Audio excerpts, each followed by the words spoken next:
Hey, what's going on? So this is the quick start guide for the Sony A7V. So let's just get right into it. So here is what the camera body looks like.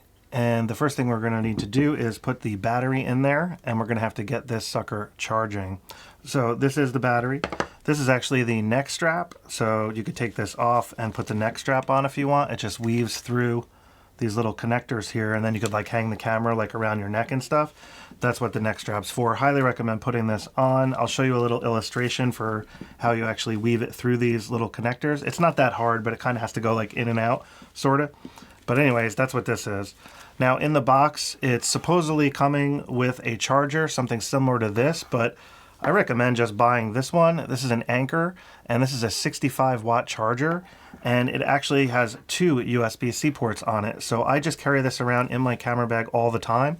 I have one cord for my iPhone, which is an older iPhone, so it's the Lightning style, and then I just have this long USB-C to USB-C cable, which can also transfer data if I want. So I have like a good 6-foot cable if I need to, just depending on where the plugs are and what I'm up to. So anyways, let's get the battery in there. So on the bottom of the camera here, you just slide this little lever open and the door will open and the battery goes down in there. And you can see it only goes in the one way. Actually goes in like this. And this little blue lever here, you just got to push that out of the way. And it clicks in there. To get it out, you just pull that little blue lever. You can see how it's spring loaded. Very basic, but if you guys don't know, you don't know. So this scrolls down and just lock that door over there. Now we got to get this sucker charging. So to do that, right here, this side of the camera has all the different ports and stuff. So you could use either of these USB-C ports for charging. So I'm just going to plug into the bottom one, which is a PD power USB 2.0 port. And you'll see once I plug it in, that orange light comes on. So I recommend letting that charge until the orange light goes out completely. All right, so the next thing we're going to need to do is put memory cards in here. And the memory cards are what the data is stored to when you take photos and video. Now, this particular camera takes two different kinds of memory. It has a CF Express Type A card, which looks like this. And these are the newer, faster, state-of-the-art cards. And they pretty much go in like so.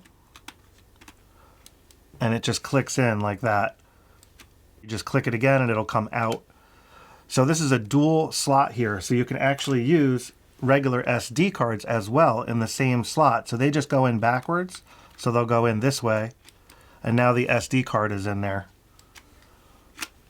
Now you can also put an SD card here in the bottom because it's dual memory cards. And you can have another card up top, like something like this, a SanDisk for example. Throw that in there up top, like so. And now you can pretty much set the camera up for redundancy. You can have photos go to one, video go to the other, or you can just have everything go to one, and when that card fills up, it'll overflow to the next card. Or you could just have RAW go to one card and JPEG go to another card. All sorts of options there. So I'm just going to close that down for now. Next thing we're going to need to do is mount a lens. So this right here is the camera body cap, and it pretty much unscrews. You can see that little notch there. That notch is going to marry up with the white dot. See that white dot right there? So that's your sensor in there. You definitely don't want to touch that with your finger. You don't want to get dust on it or anything like that. So you always want to have the body cap on or a lens. So I'm just going to mount this 20mm lens here. It's a 20mm f1.8 G lens. It's a great lens. And you can see how the lens has a white dot right there. So the white dots are going to marry up like that. And then you're just going to turn to the right like that. And it's going to click into place. Now you'll see here there's a button down here right there. That is the lens release button. So if we press this button, you could then unscrew the lens and take it off. And you can see that steel pin there, how it moves. That's what's actually locking the lens on. So that's the click you're hearing, is that steel pin. That's what that is. So then we can just take the lens cap off, and then we have a lens hood here we can put on properly, like so. So now the camera is pretty much set up and ready to go. As far as the lens goes, battery's in there charged, you got memory cards in there, we're good to go. Now, just real quickly, I just want to show you how I have the camera set. It's in photography mode right here. You can see that sub dial. That's video mode. That's S&Q mode. I have it in photography mode. And then on the top dial here, I have it in auto. So we're just going to start in full-fledged auto mode. and I just want to show you how that works first. Now I am going to turn the camera up, so I'm just going to take this lens hood off for a moment, and I'm going to put the camera like this. So we have the LCD screen here. I currently have it in like armor mode, so it's protected, so there's no like glass showing, but you can swivel this around like this and then close it, and now we have the screen showing. So now the glass is exposed, so it's, you know, you could a little bit easier to scratch. Then of course we have the electronic viewfinder here, where you can put your eye up to the camera and get a much more stable shot, and it's easier to track when you use the electronic viewfinder. In addition, in bright conditions, the electronic viewfinder, you know, blocks out all the ambient light, and it's very immersive, so it's much easier to see what you're doing through the electronic viewfinder in a lot of cases. But the screen is awesome as well, and it fully articulates, as you can see. Get all sorts of different positions that can go in, and then of course this way would be like a selfie camera style with the glass facing you sort of thing. So then what we're going to do is we're just going to turn the camera on. So right here we have the on-off toggle, you could see. So it just goes like that. Turn that on. So now we're presented with our language choice. So just to let you guys know, we have a directional pad here you can use to go up and down, and this center button here will be like the set button. You can also use the joystick here, and you can also touch. So I could just touch English, and now it's saying, do you want to set the screen reader? This is for like visually impaired people, for example. So the screen will read to you if you're somebody that needs that. I'm not going to do that. I'm just going to do not now. Now it's saying biometric data could potentially be stored on the camera. That's because you can actually save faces on the camera to tell the camera like focus on that person as a priority. So it's saving that person's face, therefore biometric data. So it's just giving you like a warning there. So this time I'm just going to hit the set button. And now it's asking us to set up the Creators app. We're going to do that later. We're not going to do that now. So I'm just going to hit the garbage can. I actually have a dedicated video on how to set that up on the Sony A7 IV. Pretty much the same exact process on the A7V. But anyways, I'm just going to hit the garbage can. You can see I could just touch it here, or I can hit the garbage can here. And now it's prompting for the date and time. So let's just get that in there. So I'm in the New York area, so I'm just going to hit this OK button again. But again, you can just hit OK right here. Click OK again. And now I just got to set the date. So today is December 6th. And it's important to set the date because when you're looking at photos and stuff, and when you import them into Lightroom, for example, you want to make sure that they're organized by date. I mean, it makes it a lot easier to find what you're looking for.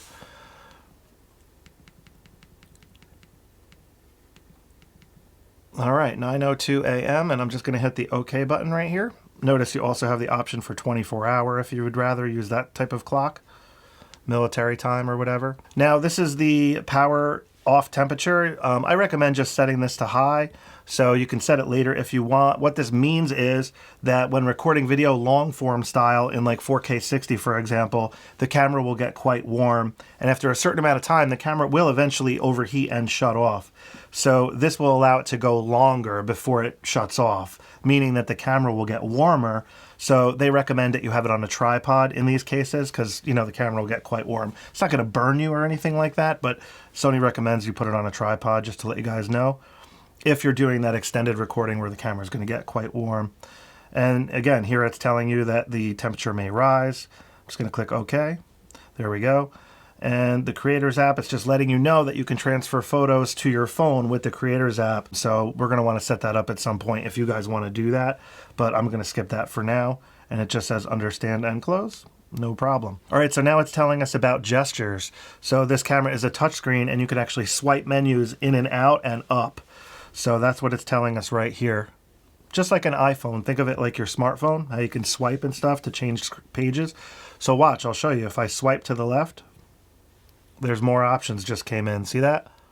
And if I swipe up, this is the function menu.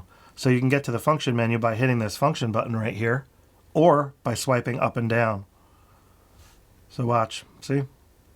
Now these menus on the side, you have to swipe them in and out. There's no button for them. And a lot of them are redundant, so a lot of these options here are also in the function menu, depending on what mode you're in, how the camera's set, and stuff like that. So remember, we are in full auto mode right now. What I want to do next is just set the image quality. So we're going to go into the menu here, And notice on the left-hand side here, we have the menu hierarchy. So these are all the different menu main tabs, and then you have the My Menu setting. Right below My Menu is the main area. This is like quick access to all the key features that you're gonna need most of the time. So if you go over here, again, a lot of this stuff is grayed out because we're in full auto. And when you're using full auto, the camera is deciding shutter speed, aperture, white balance, focus, all sorts of focus stuff. It's figuring out. Just keep that in mind. When we go into the more advanced modes, a lot of this stuff will be ungray. But what's nice about this is it keeps it simple if you're a beginner and just trying to get up and running super fast and you don't necessarily know all that other advanced stuff. So the first thing we're going to want to do though is format the memory card. If you're putting a brand new memory card in, you're going to want to format it. And this option right here will allow you to do that. Now remember, we put 2 memory cards in here. So I'm going to format slot 1, execute format. And what that's going to do is it's going to build a fresh database on that card specific to this camera. So I'm going to go back in there and I'm going to do slot 2, execute format. So now both cards are blanked out and they have databases on there for this camera. So we're good to go there. Now if we go back into the menu here and we go over to the right, this is where you can select your quality for photos. So right now I have it set to JPEG, but you can set it to RAW plus JPEG or just RAW. Now JPEG is already a processed image. The camera is doing all the work for you and it'll pump out like a fully baked result. The RAW file will have more data. It's less compressed, so it's a larger file size, and it'll give you a lot more editing latitude in post-processing, such as like Adobe Lightroom or something like that. And RAW files you do have to edit. Like they come out looking kind of flat and under-saturated. They need sharpening, stuff like that. So just keep that in mind. RAW is definitely more for the editors out there that want to get the most from a single frame, because it does have more data than a JPEG. But again, that being said, JPEG quality is awesome coming straight off the camera, and you can still adjust the JPEGs a decent amount in Lightroom, but not with the same latitude as RAW. So anyways, I'm just going to have this set for JPEG. All right, guys, so we're ready to go here. So I just want to show you how to take a photo real quick. So you can see the shutter button up here, and you can see I have a subject. Let's just get this subject a little closer so it's a little bigger. There we go. So we got a subject in the scene. We have the shutter button right here. So watch when I press the shutter button halfway. It's a dual stage button. So if you press it all the way, it'll take the photo. If you press it halfway, it'll focus. And right now it's focusing on the eye of that subject because we have human subject detect on. You can see the little picture of a human right here. So focus, take the photo. That's it. That's how easy it is to take photos on this camera. Now, if we hit the playback button here, you can see there's a playback button here. There's also a playback button on the screen right here. So you can go there either way. So now we're looking at the photo we just took. And if you hit this AF on button here, it'll zoom in like that. So you could check the focus really quick. And then you can zoom out by hitting this, or you can just hit the menu button here. It'll zoom back out for you. Also note, when you're looking at your photos, guys, you can pinch and drag around. So you can double tap as well to zoom in and zoom out, and then you can drag around like so. Now notice this little sensor here on the viewfinder. If you cover that, the viewfinder turns on. So you can see when I was just dragging, it was like the screen was turning off. That's because I'm blocking the sensor. And notice you could see that little viewfinder. It's like a little TV in there. So that's what's going on there. But again, you can pinch like this, and you can drag and then double tap to zoom out. You can also swipe to go to the next photo. So you can see on the top there, it says 1 of 2. And if we swipe over, now it says 2 of 2. So you can actually swipe through the photos. Now, one other thing I want to show you is this display button here. If you press this button while in playback, you can get more information. So you've got the colored histogram here, RGB, and then all the other camera settings, like what lens you were using, what focal length, and so forth. And you can cycle through that to just a clean screen if you want, and just minimal data, which is how I usually have it. Now, sometimes you might want to take rapid photos, like for action and sports and things like that. So in those cases, you're going to want to do continuous shooting. Now, on the wheel here, on this side, you could see that's where continuous shooting is. It's this button here, but also on the screen, you have this button here, that square. That's also the same thing. Drive mode is what it's called. So you can get to it either way. So if I press the shutter button, it'll go back out, and I can hit this button, and now we're in drive mode. So see how it says single shooting? That's what we were just doing. We were taking one photo. But we can go down here, and we can set it to high. So now high will take continuous photos, and then of course you have high plus. So now if I go and take photos, you can see it's rapid fire shooting. Now if you want 30 frames per second, you can go in here where it says MECH, that stands for mechanical. You can put it in electronic shutter. Then we can go back over here to high and go to high plus. Now this is going to give us 30 frames per second. Listen to this. It's insane. So that's 30 frames per second, and that's how you set the camera for that for photo mode. Now I'm just going to put that back to single shot, but while we're in here, we also have self-timer mode. So you can set self-timer mode here. Then we have continuous self-timer. So it'll take 3 images at 10 seconds, for example, but you can set it up. Perfect for family portraits and things like that. So anyways, back to single shooting. So this is a touch screen, so you can also just touch to track. And now it's tracking the face. You can see how it says tracking cancel there on the screen.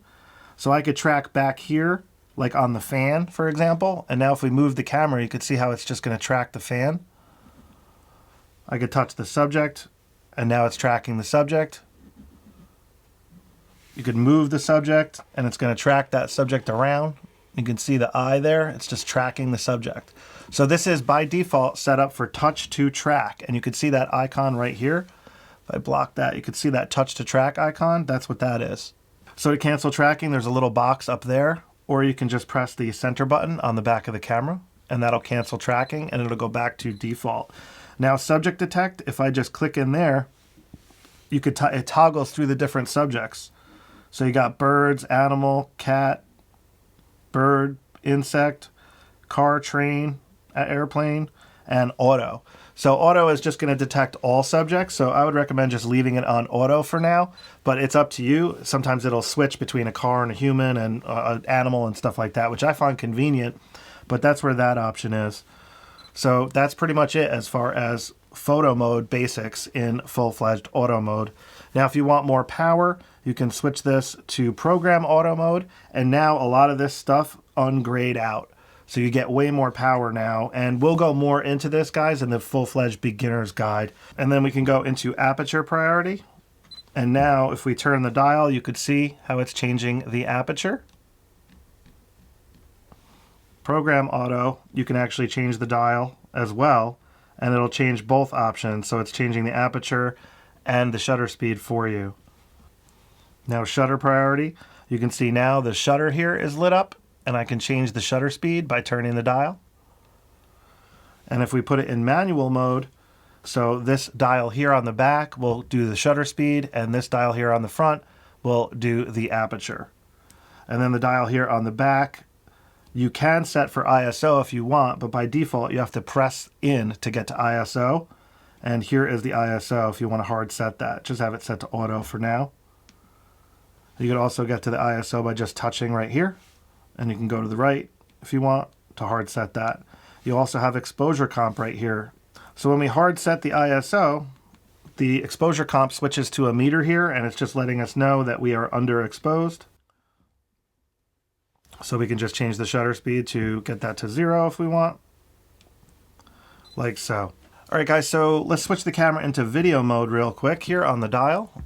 So I got the camera in video mode now, and you can see the screen looks quite different. We got the audio meters on the top and a couple other options on the sides here because we're in full-fledged manual mode. So let's just put it back into auto mode here to keep things nice and simple for those new to video and photography and stuff.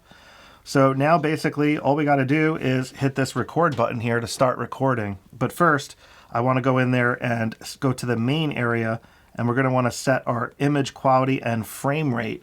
So frame rate is how many frames per second you're recording. Television and movies and stuff like that is all in 24p. So I recommend setting it there just if you're doing general stuff like I'm recording right now. My camera's set for 24p in the studio here. So anyways, these are your other options though. So you can set that to 24p. Then if you go down here, you have the actual file format. Now there's a couple different kinds. SI is the best quality, so that's going to be the largest files, so you're going to get the least amount of time on the memory card, but best quality footage. So you have SHD and S4K. HS4K is a more compressed file format, compared to S 4K. So it's a little bit harder on computers. If you have a new computer, the HS format is perfectly fine to use. The computers can handle it. But if you have an older computer, you'll be better off using S. And then if you want to do a lot of editing and a real lot of post-processing work, SI would be the way to go. So generally how I have mine set is usually HS or S. So I'm just going to set it for S for now. And if we go over to the right here, we now have the record setting for that specific file format. So this ultimately is the bitrate quality. So I always recommend setting that to the best. In this case, it's going to be 140, 422, 10-bit. So there we go. Now notice when I set that the frame rate changed. So I'm just going to go back up there and change the frame rate to 24. And because I did that, now I got to go back in here and change the quality again. So it will remember, if I go back up to 30p, for example, it will remember and stay at the 100, 422, 10-bit. It's just when you change the file format, it'll like reset the bit rate there. So you just have to do that. Sometimes it feels like you're doing it twice, but it's just because you're changing formats. But anyways, we're pretty much good to go now for recording video. All you got to do now is hit the record button. And it's recording. And you could literally touch around the screen and it'll change the focus area. Nice and easy. When you touch, it's going to track as well. So it's automatically tracking the human. You can see there on the eye, it's tracking. Does an amazing job. And that's pretty much how that works. And hit record again, and now it stopped recording. Now, if we go into the playback menu here, we can get there by hitting this little button there. So again, you can just hit this little play icon here, and it'll start playing. And it's recording. And you can scrub through the video by using the control pad here, or you can hit the control panel here, and then you can scrub and do other things by just touching. Now you can also set the video for higher quality S-Log format. So if we go into the menu here, and we go to main 2, this is where log shooting is. So you can turn this on, but because we're in full-fledged auto mode, it's not letting us do that. So let's put it in program auto here, and then we'll go back into the menu, and now I can turn log shooting on. See, I get more power in program auto. Even though it does a lot of the work for you, it gives you more power. Log shooting is a little bit more difficult to expose and things like that. So, but anyways, this is where you can go to turn it on. It's got the flexible ISO option. You got S-Gamut 3 Cine, S-Log 3, which is what I use, but you can change that to S-Log 3 if you want. You got embed LUT file on. That'll just make it so what you see on the screen looks like what it's going to look like once edited, kind of. So you can see here, the LUT is on. This is the actual LUT right here, which is Rec 709. Rec 709 is basically like what you're used to seeing, like on TV and stuff. So this LUT is going to simulate that. So when you look at the screen, it won't look so flat. So you can see here, it looks quite flat compared to what it looked like a minute ago. But watch when I turn the LUT off. You can see how flat it is now. Now it's like crazy flat. So you can see this is why it's a little bit harder to expose when using S-Log. So what you can do is press the display button on the back of the camera and you can bring up the histogram. And that'll help you judge like where the exposure is.